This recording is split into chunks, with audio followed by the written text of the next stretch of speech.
kami ngayon, mag-grocery kami ng mga gulay at saka isda.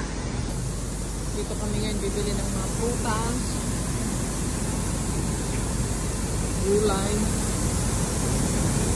Ito ako ng blueberry, $1 a box. Kuha din tayo ng blackberry,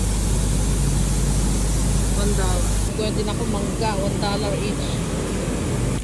Kuha rin ako ng banana. Dito tayo mag-grocery muna tayo. Ayan, dito tayo sa market. Mag-grocery tayo ngayon.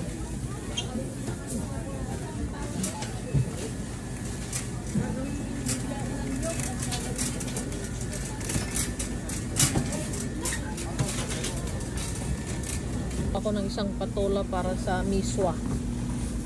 Kung maganda. Yan, isa.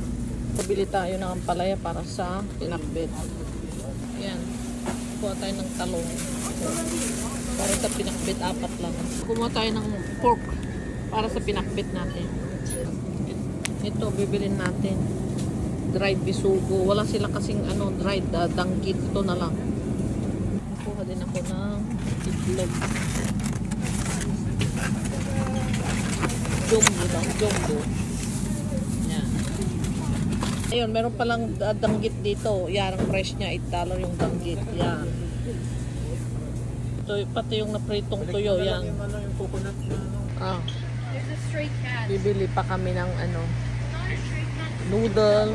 Meron na kaming nabiling isda at saka pang pakbet. Ano pa? Lakad ka doon, lakay. Tingin ka doon. Anong pwedeng dyan? Mabili na snack dito. Ano ba masarap dito?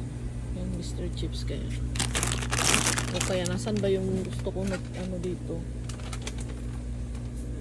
Ayun, yung clover na lang. Barbecue. Yan. Barbecue. Ano lakay? Anong bibilin mo dyan na kon? Yung pang merienda natin, huwag masyadong matamis. Yan, kunin ko ito kasi special. Yan. Magbabayad na tayo. Dito na tayo sa line. Yan. Babayad na tayo.